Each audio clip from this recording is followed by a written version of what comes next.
anketê ji raya giştî re hate eşkera kirin.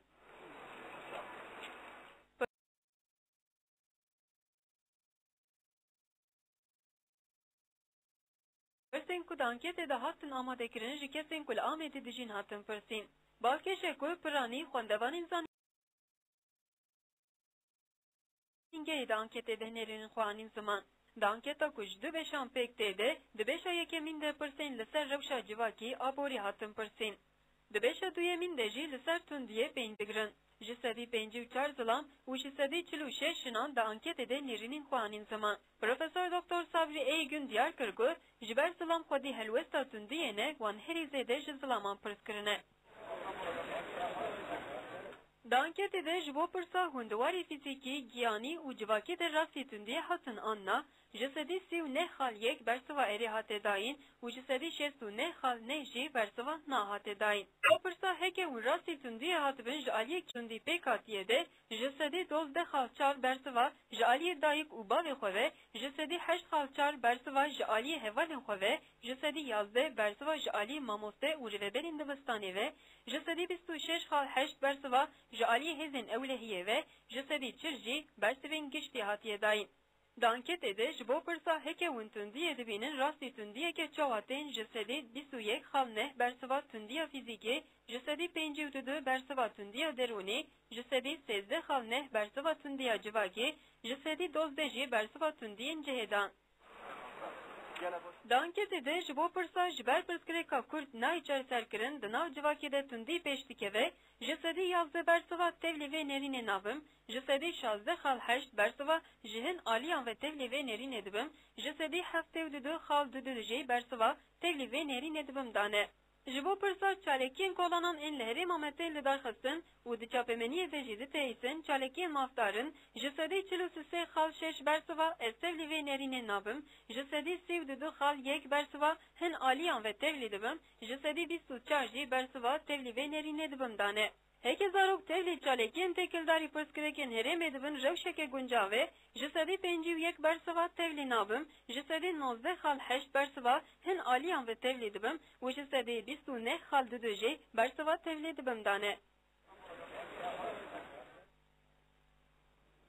Parlamenterê Wanê Özdal Uçar îdayên di çapemeniya Tirk de ya wekî êrişî bijîşk kiriye derê wan û diyar kir ku tiştek wisa pêk nehatiye lê karmendên ku heqaretê li Kurdan bikin dê bersiva wê qat bi qat bibînin.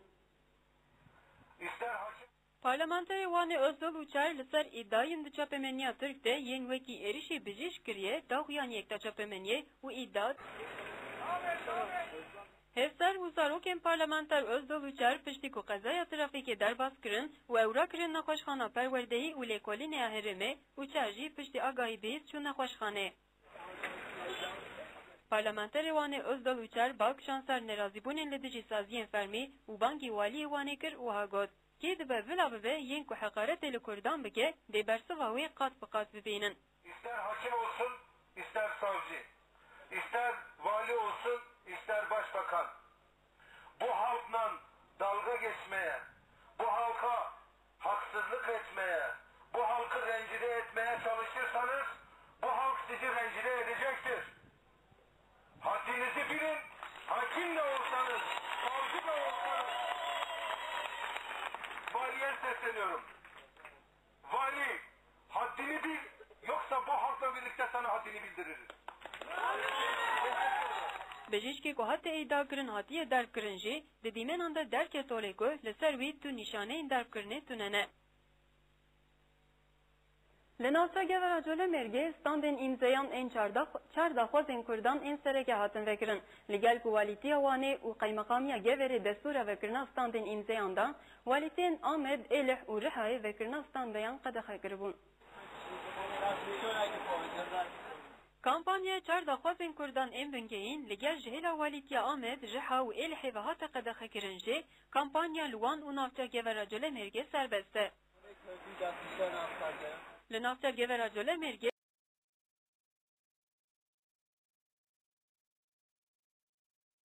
standa îmzeyan a daxwazên Kurdan ku ji nasa me perwerdehiya zimanê zikmakê, mavê rêxistinbûnê û statîyê hate vekirin.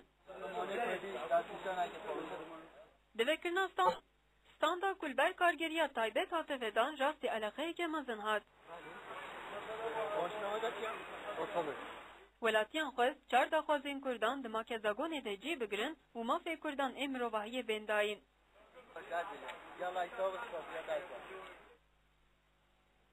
Savaşavan nejan nimêjên înê yên sivîl li Amed, Mêrdîn, Şirnex, Fêz, Bêtlî, Swan, Colemek, Mêrsîn, Manîsa, Riha û Mûşê ji aliyê hezaran kesan ve hate êdakirin.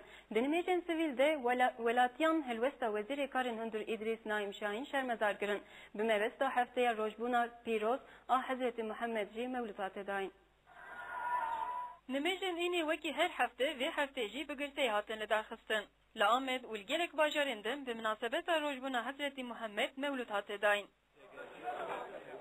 Li Amed bismil û faqînê nimêjên înê yên sivîl ji aliyê hezaran kesan ve hatin kirin. Li Amedê li sûka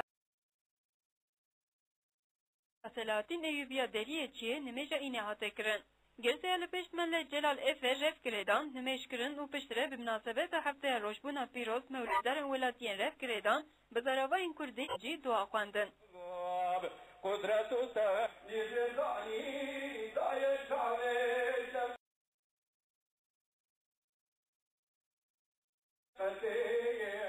Li êlihê ku nimêja înêya sivîl her hefte tê kirin vê heftê jî bi tevlîbûna hezaran welatiyan nimêj hate êdakirin. Li ser BDP jî tevlî nimêjê bûn û rev kirêdan. Girseya Kepa Rihayê Kombûn li Bexçeyê Qarakoyînê rev kirê. Meleî Sêftin Gök, Bak, Şansar tecîda serêberê Pekekê Abdullah Öcalan û tecîdê şermezar kir. Li navça Serêkaniyê û Wêran şerê jî bi girseyî nimêj hate kirin.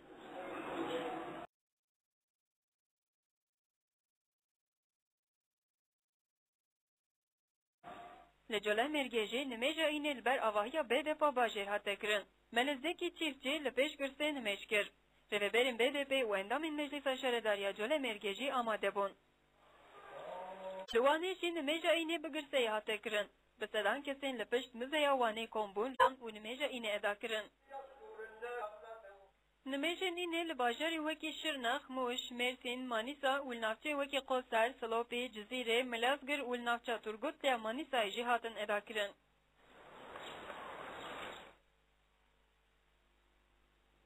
Endamê Meclîsa BDP Rûşen Mahmutoğlu ku ji doza êrişa li dijî İbrahim Tasusês hatibû girtin serves hate berdan. Rûniştin taloxê çarê tîrmeyê hate kirin.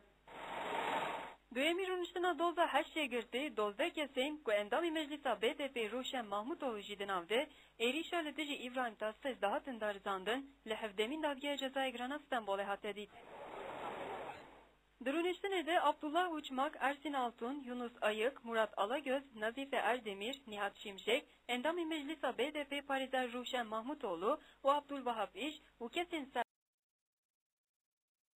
serbest Emin Birdal, Cengiz Güney, Coşkun Yıldız û Bülent Altun amade bûn.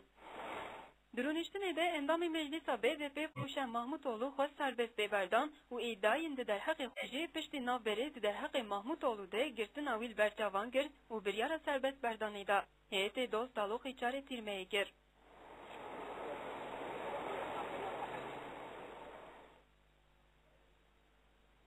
Halil İbrahim Oruçê ku di 5 Nîsana 2011 de li Bismillah Amedê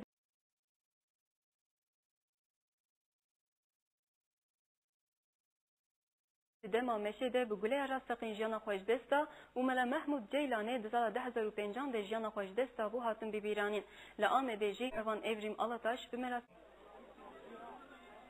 Rojnamevan Evrim Alataş jî li Amedê bi merasîman hatin bîranîn. Halil İbrahim Oruçê ku di meşa 20 Nîsana 2011 de li Bismillah Amedê barmanca şermezarkirina vetokirina namzetên serbixweyên ji aliyê Yêsekê ve Bêkat de jiyana xwe ji dest da û Mele Mehmûd Ceylanê di sala 2005 de li wargeha Memûrê Qirîza dil derbas kir û jiyana xwe ji dest da li ser gorên xwe hatin bîranîn. Li navçeyê piştî nimêja înê welatiyan gora Mele Mehmûd Ceylan a li taxa Akpınarê ziyaret kirin. Şaredare Bismillah Cemile Eminoğlu, hevserokên BDP'ye navçe, rêveberê Meyadirê û Gîlîbûn. Piştî girse gora Mele Mehmûd ziyaret kir, ji bo gora Halil İbrahim Oruç ziyaret bikin, ber bi goristana Sanayiyê ve Meşiyan. Gertiya ku geç ser gora Halil İbrahim Oruç, lever dua xwend û piştê belav bûn. Navenda jinan ya Kardelenê jî li Amedê ji bo bîranîna Rojnamevan Evrim Alataş merasîma bîranînê li darxist. Merasîma bîranînê bi deqîqe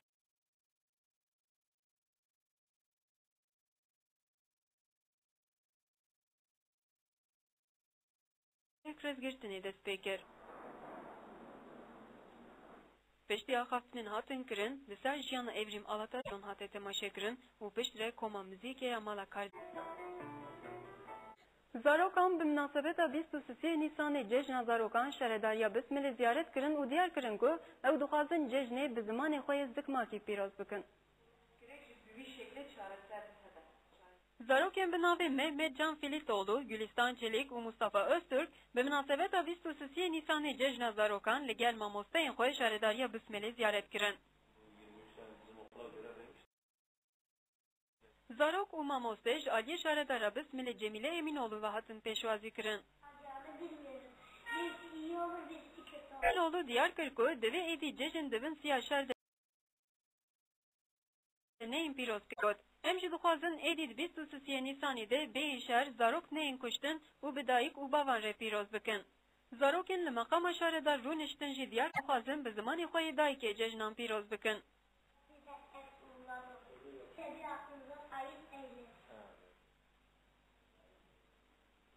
Merê temaşevan hêja em bi vê nûçeyê jî giştin dawiya bültena xwe yê îşev heta sibê em hev bibînin bimînin di xêr û xweşiyê de êvar baş.